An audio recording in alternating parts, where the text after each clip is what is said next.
Well, a lot of the sailing channels promise some skin. I guess this one delivers a little too, but not the skin you want to see. That being said, today I'm going to go up to Raynell, West Virginia, and hang out with a group of sailors from West Virginia that restore boats. Nice little workshop there in the foothills of the Appalachians with a sailing school in the backyard. So in one of our other videos, we talked about the sailing school and got some pretty good footage of the boats on the water and the class itself. But this is the workshop that goes with it. So this group accepts donations of old sailboats, restores the boats, and then resells them or makes it very affordable for new sailors to acquire these boats. To say that they're making money would be somewhat laughable, because that's not the intent. The intent is to put people in boats after you teach them to sail. Great group of guys. I look forward to spending the day with them. So I guess it's time for me to put some clothes on and get out of here.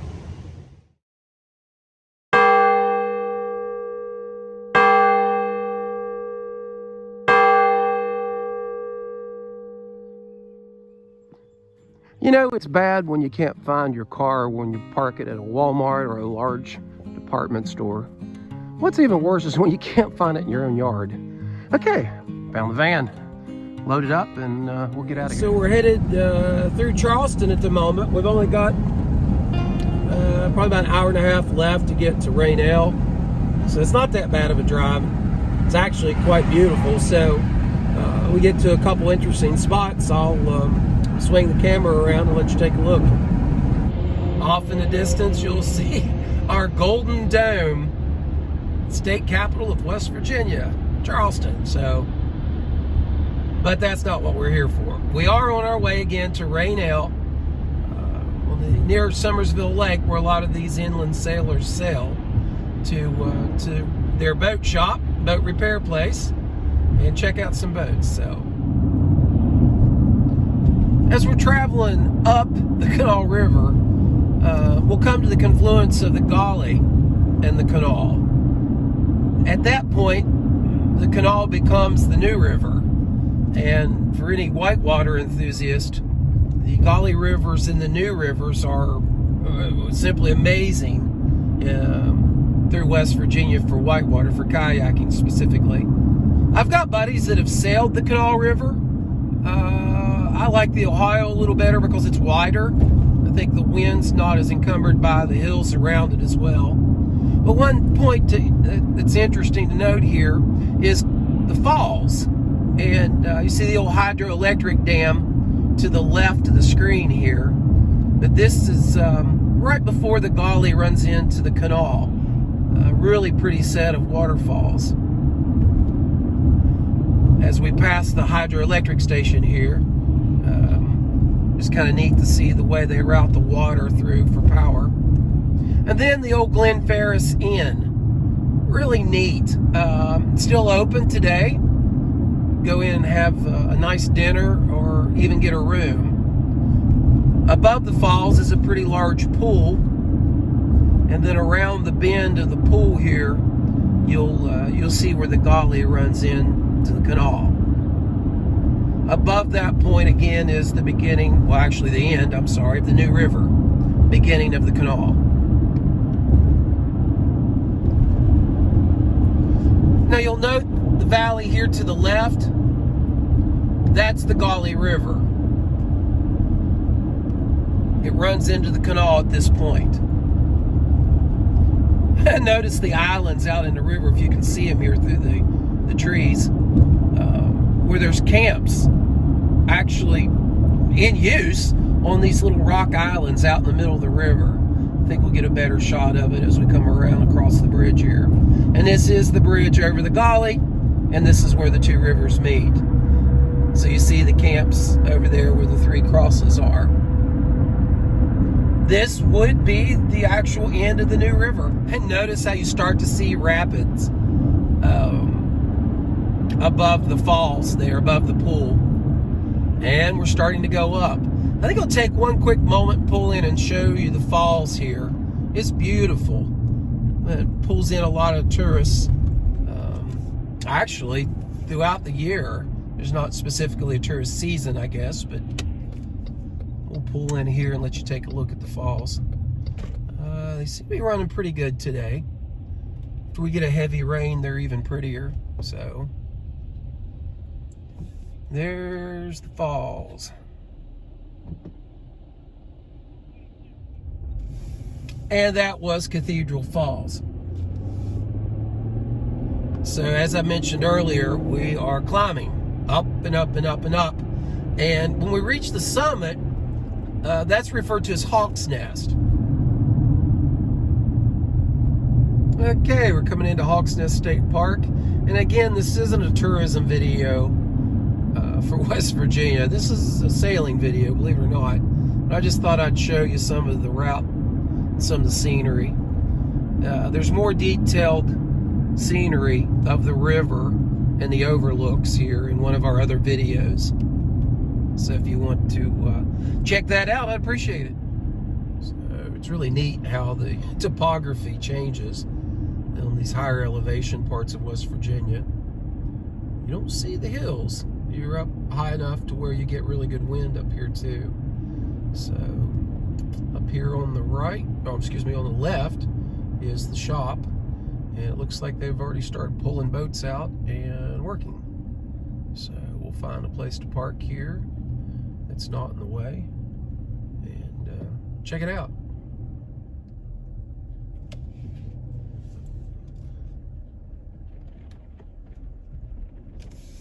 And there is the pond that they give the sailing classes on. Here's the boat storage shed for the class boats. There's more storage over in the barn.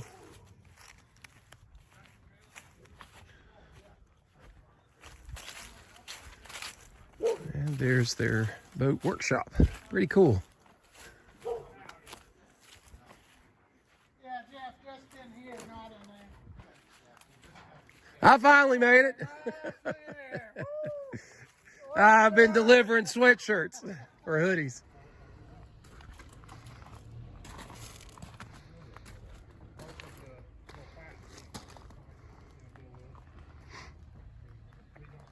It does fit nice. That'd be a nice setup. Yeah, yeah. From the side, you don't see that. Yeah, you sure don't. Been delivering hoodies. Did he finally show up for lunch? You're funny. Well, yeah, I'm not gonna miss lunch. I like it. That is a neat little cat. I like that too. We still couldn't find where that Terry is on the tramp that you and Todd said was on there, or Mike said was on there. I looked for it when I was up here last time. I couldn't find it, but if you can't find it, why worry about it? Plus, I'm telling you, with the way I'm fixing these sails with the vinyl, I could take this off and press it. If it was torn, it would definitely hold it. Yeah, that's the thing. Okay, so Terry's putting together an Ollie system. So can you explain this a little bit to us, man? Yeah, sure. Okay. First off, the guys on the Facebook page fell out of England. He's got all of this set up freeware, so it doesn't cost a darn thing trying to make this portion here to get the software, and you just have to buy parts and throw it all together. That's neat. So I have So this little thing here is a Wi-Fi module. Wi-Fi model. Okay. And, But then you look at it, you that go, sets okay, up your fine. network. What about the flat You piece come that into goes your here phone, and groove it? and Well, that can be you epoxied connect to on, Wi-Fi. and we could put I see, buttons in yeah. there, There it is. make sure it stays sturdy. Okay, there it is. So, It's not. Yeah, that's cool. Yeah, It picked I it up. about yay. I might have turned live. Okay, I had to turn that off. Okay. That's my bad. So it should come back. You know, We might have to start over again. That's all right. I can't see if it. Yeah, it's on. It's on. Yeah. well, you could just But why ain't that coming up? It should have been up already. Yeah, it'll find it. outside, actually. Oh, look at my pins. I got my Yeah, with pins the made. strap. Yeah, well, we're out here. Everybody's handling it. I can So it doesn't understand. wanna lift and go Yeah, it's anywhere. in my Okay. Dude, there. And this is a Ollie system, basically like a race yeah, system. now it's up. Okay. Good deal. So we're at. Let's see if we can So get you the make sure shadow you out of the way. Let me turn you a little bit. There you go. So select Wi-Fi. Awesome. So it's happy with that. Okay. You get out of there. You have access. Then you go over to your racing software. It won't do this, look. And get a Yeah, tight- that's exactly right. You make it so you And so hold you can this set down. up your Neat. racers. Yeah. And there's and then any you select number the of race. ways we can do that. You got If Wi-Fi this is connected. built So right, green and is it's up good. against Yes, here, sir. When you're ready to can't go start the back. race, you just Okay? start. Then you tie it down like one tie down If right you here. got the first And fleet. one tie is it First that fleet. way? Yeah, okay. That Right. holds So everything you in do the place. countdown. Then you just run yourself 2 stringers. And of course, you'll hook that to a So large that- or louder Yeah. external Yep, so an Yeah. external car horn is what car I got right horn. now. Yeah, neat. That's sort of what It'll get in it my 2 mind minutes. now. It'll get a That doesn't 2-minute mean warning, that's and the all prep good. flag It's will just show up way, here, and the blue one will light. Oh, cool. Spring fever, I'll be damned. So yeah, It's counting down. with the relay module. We're gonna hook it up, drive some much heavier Oh, just lights that people Sure, can see. sure. And or you These are can the hook it up to horses. flags if I can figure out Yeah. the best way to raise a flag and lower it I got you. versus something real slow. People will be jumping the gun. So I need something to pop. Pops up. I like it. So we That's can do really that. cool. I think this So is proof coming of out now. concept. Yeah. Sure. Is that the name? Neat. Coming down to the 2-minute So warning. it's warning the judge. It's time to bring up the next flag here at the end of the count. 3, 2, 1. Nothing wrong with that. Now That we're is in so prep, cool. And now the blue light is on. So Yeah, neat stuff. Alrighty, I want to see the rest of it when it's done. Yeah. Good deal, Cool. Terry. Awesome. All right, guys, let's grab our food and go inside. Oh man, I did get here on time, didn't I? Getting warm. Bob, you did an amazing job, and everybody else on this boat. That paint job is, to me, it looks like it's been It's sprayed. got a few blems in it. Yeah, but come on, look at it lays so nice. I'm telling you. Good job. What's that? It fucking matters. A lot of work, isn't it? That's all right. Wait till the first rock you hit, and it'd be like, oh, yeah. It's the new car syndrome. Worst part is you've got work, a whole lot of work in that, whereas a new car just money. It really looks good though. this boat that you were going to charge me, What's that? did he give you the same 150 for this boat you were going to charge Yeah, me? same amount. No, I get 125. Oh, okay. Oh, I gave you a discount. That's right. You gave me a discount. There's 150 for Terry. Goofy. Just because it was Terry. I'm coming.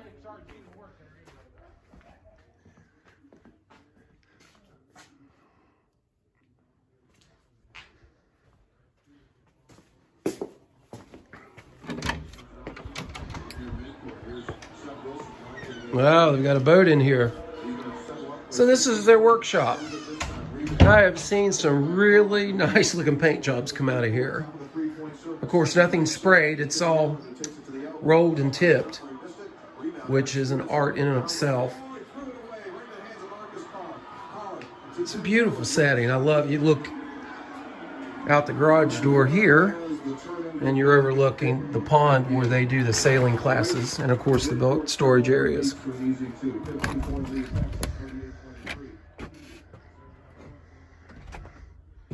See a new boat that came in. I believe that's a Snipe. I'll have to go down and check it out later too.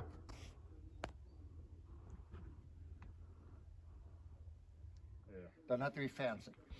So then the pieces that go on top would look like that, and they'd be screwed into the Right. ply. Similar to what that After has for that, his- what you do, and this could be plywood. Yeah. What you do is you put gussets in here and fiberglass, makes that super strong and light, and it'll still be light. Now, these don't have to be all the way down like.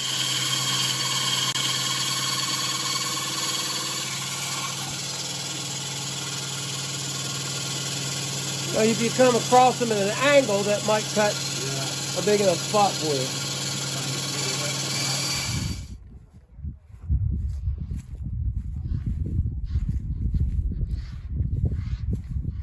So these were designed in 1931 by a naval architect named William Crosby.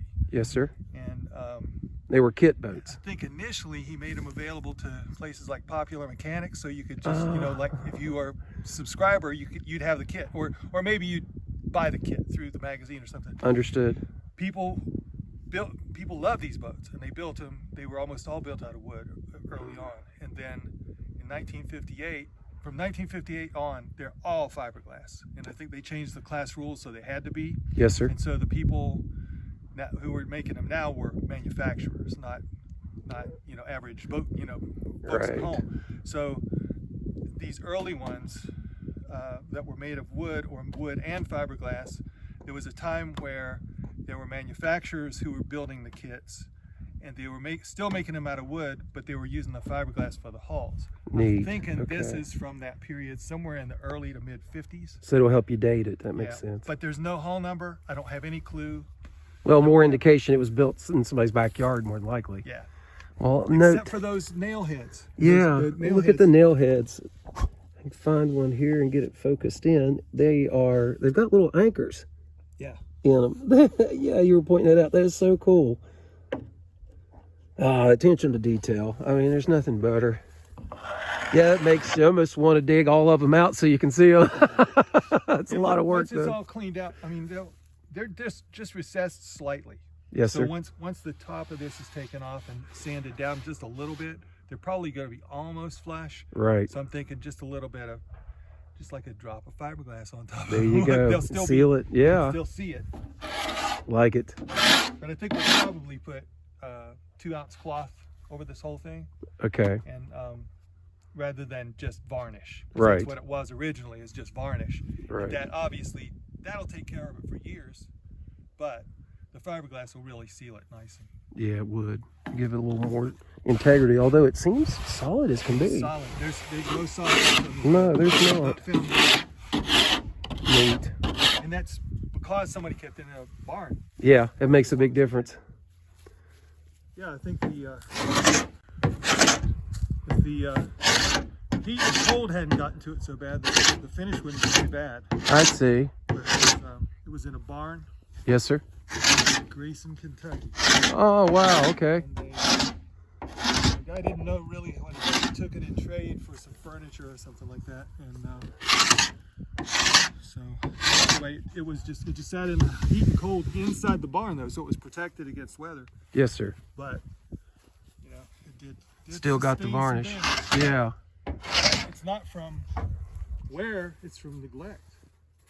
So a lot of the, all the parts are still here. The original boom is, which is wood, Right. is good. At some point, probably in the 60s, the mast was replaced with a tapered aluminum mast. And it's in good shape. And this is your mast step here? Yep.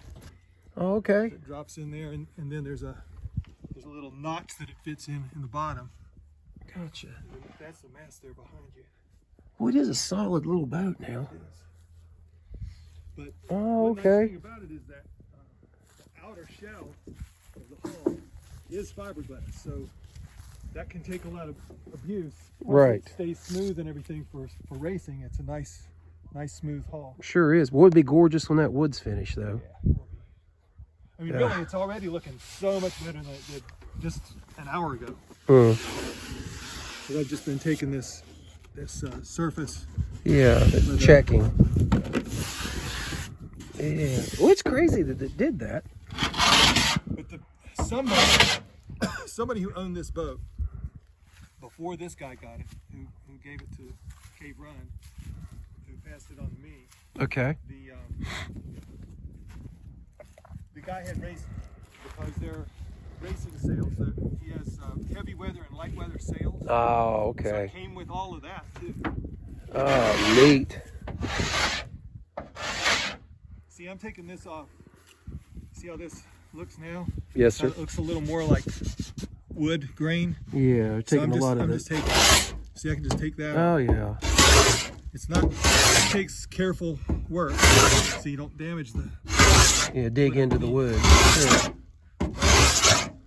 It's in very bad shape. Reminds me of a lightning I have. It's just smaller. You know, Lightning's a lot larger boat, but the way it's designed and built is similar. I've got one of the Lightning boats from Cave Run Lake there. It was the Moorhead Sailing School. Only trouble is its mast is tall. It's extremely tall. I want to say 28, but That's pretty tall for a small boat. yeah, ask Bob about it because it is a bear to step. I'm looking at possibly hinging it or do a cathedral on it, or switch to a smaller mast. But I've got a good sail plan with it, and I hate to switch that mast out. But yeah, I've stepped it before and actually had to put the chain plates on it because he hadn't finished that part. Yeah. And it was a bear. I mean, it really was. You know who sailed it before you? No clue. It was a school for a while though, right? Yeah, it was the schools, and then the older gentleman got it just outside of Moorhead there and put it on Marketplace. I picked it up, got it pretty cheap, and he had completely restored it. Oh, really? So yeah, he just hadn't rigged it. He didn't know anything about rigging. So he was just cleaning it up. yeah, pretty much. Yeah, kept it in a really neat looking barn garage type setup, and redid all the woodwork on it. So neat. I like it. I'm anxious to see the wood finish on it. You're really neat. I think so too.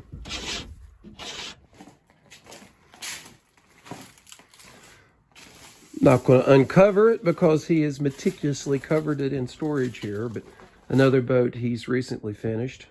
Well, I say Bob Richards, I think, did this one. That was a solo project on his part. Beautiful, smooth job.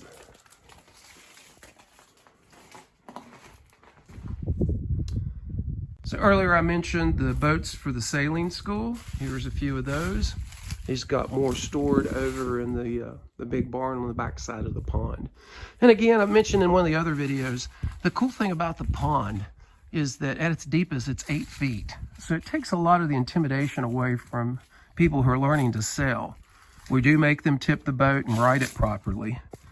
And in 8 feet of water, there's less chance of somebody panicking and maybe swallowing too much water. 2 more school boats. And of course, one of my favorites, and in full disclosure, I do know a Cape Dory Typhoon, which we'll bring out later and do a quick boat tour and our plans to restore it. That full-keeled Cape Dory Typhoon, one of my favorite small-size boats. Extremely well built. A boat Bob has just finished. Again, for the sailing school. He had it at their regatta this past fall. Really pretty on the water. And again, slick, really slick paint job. Call him the Roll and Tip King. I believe that's a Zuma. He's recently finished as well, or they have, excuse me. And the pond is windy. That's why it makes such a good spot for schools. Seems like the wind's always blowing up here with the way the land lays.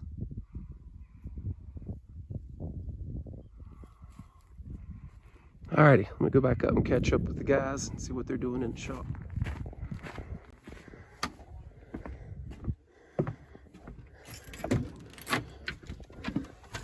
There has a loop, so what it does is you got a loop here that you can hook on to. Oh, is that right? Yeah. So I'm gonna buy something that has that loop. Okay. And that's fine. We're looking at different straps. I see, okay. He's gonna get a set of straps specifically for the catamaran.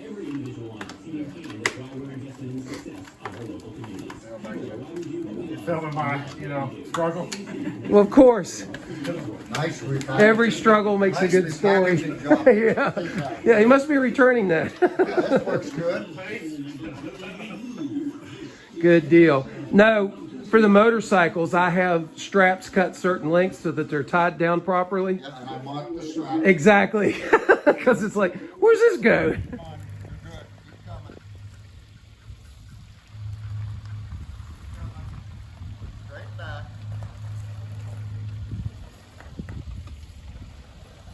All right, hold that. Be easier to do it by hand, guys. Than to Got it. back again.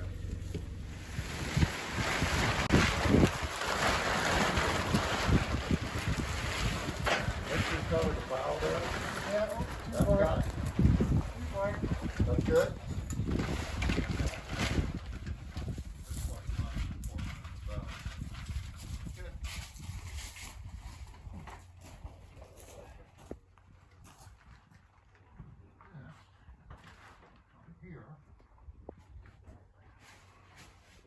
Okay, last chore of the day.